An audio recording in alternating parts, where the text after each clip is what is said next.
Baik, Mas Basuki, kita lanjutkan ya. Sebelum masuk ke 23 paten yang Anda miliki, saya sebenarnya ingin tahu Anda ini berasal dari mana? Saya lahir di Bandung. Kemudian tahun 2000 saya ke Singapura karena mendapatkan beasiswa dari Nanyang Technological University di sana. Oh, dapat beasiswa? Dapat beasiswa penuh untuk sekolah dan juga untuk biaya hidup di sana. Oke, orang tua bekerja sebagai apa? Orang tua saya Purnawirawan TNI AU. Anda sendiri lulusan mana dari sini sebelum ke Nanyang?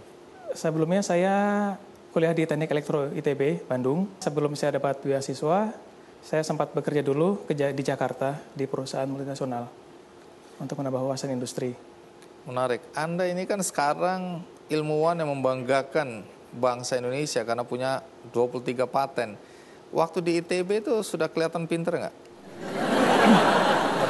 Penasaran. Sebenarnya biasa-biasa aja. Biasa. Anda lulus dengan predikat apa? Ya, alhamdulillah saya dapat predikat cum laude pada saat itu.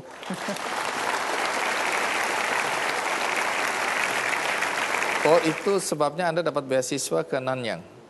Itu salah satunya ya. Baik, sebelum kita lanjutkan, ada baiknya kita ikuti dulu kisah tentang Basuki Priyanto berikut ini.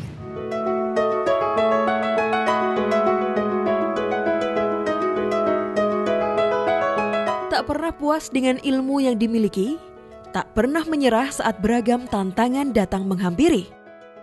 Itulah karakter Basuki Endah Priyanto yang berkomitmen untuk terus belajar dan mengembangkan diri. Pria kelahiran Bandung dan akrab disapa Basuki ini adalah bungsu dari 4 bersaudara pasangan Sutrio dan Trien Ismoyowati. Di mata keluarga, Basuki adalah putra yang sangat membanggakan. Sejak kecil, ia sudah menunjukkan bakatnya dan menyukai belajar tanpa harus diminta. Basuki itu waktu kecilnya juga itu anak yang biasa kayak anak pada umumnya. Dan sekolahnya waktu kelihatan rada menonjol itu dari kelas 4 SD. Tapi dia itu juga rajin dari kecilnya udah suka bantu ibu apa-apa yang bantu-bantu yang ringan lah dia. Terus kuliah di ITB itu ditempuh dalam 4 tahun cum laude.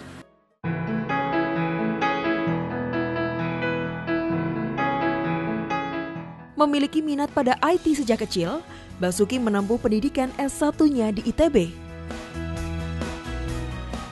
Ia kemudian melanjutkan pendidikan S2-nya di Nanyang University di Singapura, serta pendidikan S3 di bidang wireless communication dan meraih gelar doktor di Aalborg University di Denmark.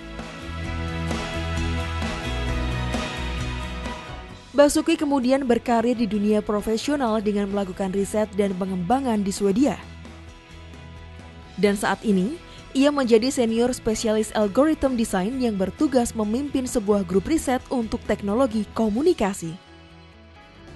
Kini, dengan keahlian merancang teknologi komunikasi seluler seperti 4G dan 5G, telah menghantarkan ayah dari 2 orang anak ini menjadi ilmuwan. Beberapa temuannya di bidang teknologi telah diakui dunia dan puluhan paten atas nama Basuki sudah tercatat di Swedia.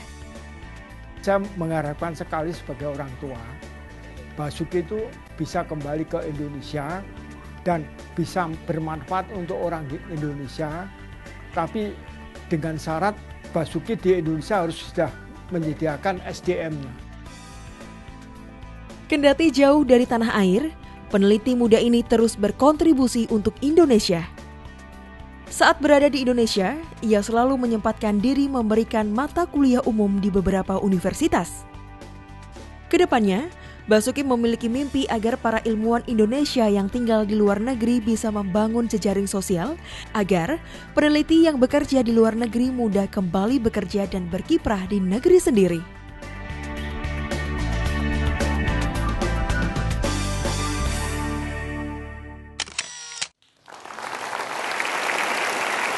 Ya, menarik mengikuti perjalanan pendidikan Anda ya.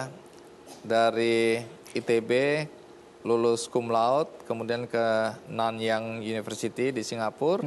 Nah, sesudah di Nanyang kemana Anda? Setelah selesai S2, saya sempat bekerja di NTU, di tempat yang sama selama 3 tahun. Lalu saya ke Denmark untuk studi S3. Studi apa di sana? Di sana saya mengambil S3 di Wireless Communications. Kenapa tertarik pada bidang itu? Dari kecil memang saya sudah termotivasi untuk masuk bidang teknik elektro, terutama telekomunikasi. Kenapa itu? Awalnya saya lihat orang tua saya yang bidangnya engineering, lalu di keluarga juga ada paman saya yang pada saya itu cukup sukses, dan mereka alumni teknik elektro, bidang telekomunikasi. Orang tua selalu bilang, tuh lihat paman kamu bisa sukses. Jadi itu tetap terngiang-ngiang. Itu mempengaruhi itu ya? Mempengaruhi ya. Jadi akhirnya Anda meraih gelar doktor? Akhirnya tahun 2008 saya meraih gelar doktor. Di bidang wireless communications, sebelum pindah ke Swedia. Oke. Ini perlu saya tambahin lagi. Jadi setelah selesai S3, itu saya berpikir ini apakah saya terus di akademik, postdoktoral, atau jadi profesor, mungkin seperti Profesor Nusa Tansu, atau masuk jalur industri. Dan alhamdulillah saya mendapat tawaran pada saat itu. Uniknya di 4 negara yang berbeda. Di mana aja? Di Denmark sendiri, di Finland, pada saat itu ada salah satu perusahaan mobile phone terkemuka, di Jerman, dan di Swedia. Kenapa mereka begitu tertarik sama Anda? Ilmu Anda apa hebatnya? Pada saat itu S3 saya itu mengenai 4G. Itu tahun 2005. Jadi itu selagi fase standarisasi 4G, lagi booming-boomingnya, dan masuk di Indonesia tahun sekarang ya. Baru-baru. Hampir 10 tahun ya. Oh, itu yang membuat mereka tertarik pada Anda. Karena bidang yang ditekuni memang seksi waktu itu ya. Seksi, ya. Sampai sekarang. Muncul sekarang dari segi riset muncul 5G. Ketika Anda berada di persimpangan jalan, karena tawaran ada dari universitas, ada dari industri, bagaimana Anda memutuskan waktu itu? Saya memutuskan untuk mengambil industri karena dari pandangan saya, industri itu lebih dinamis.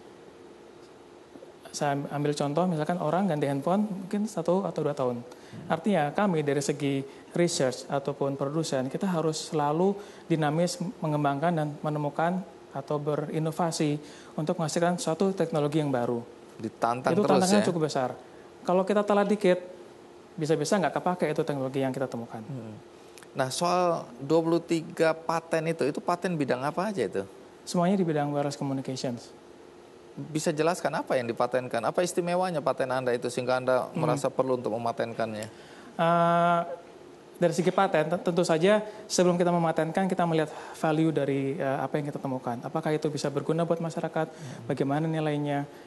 Yang pertama, bagaimana handphone itu lebih reliable dimanapun berada.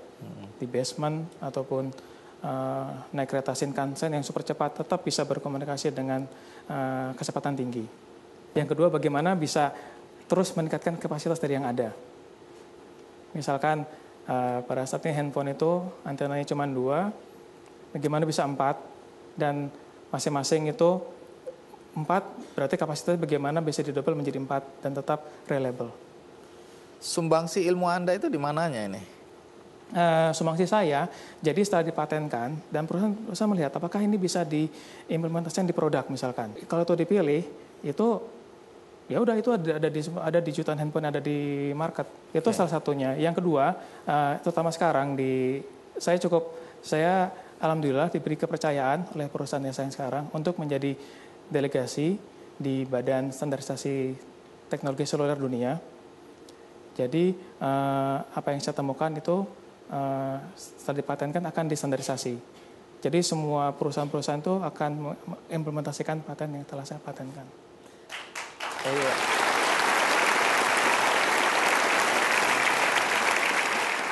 Kalau Anda patenkan begini, hak patennya ada di perusahaan atau di Anda? Paten itu mahal, Bang Andi.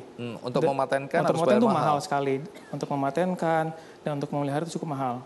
Jadi timbal baliknya si perusahaan juga memberikan istilahnya invention award buat kita para paten, buat kita para inventor ini. Tapi itu berarti milik perusahaan? Itu pada akhirnya milik perusahaan ya. Baik. Jadi sekarang Anda bekerja untuk perusahaan apa? Saya bekerja di Sony Mobile Swedia. Uniknya saya satu-satunya orang Indonesia di Satu-satunya orang Indonesia. kantor.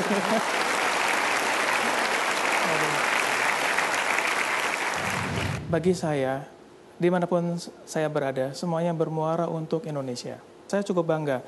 Saya lihat ada 2 orang Indonesia saja dari kira-kira 1000 delegasi itu hanya ada 2 orang Indonesia.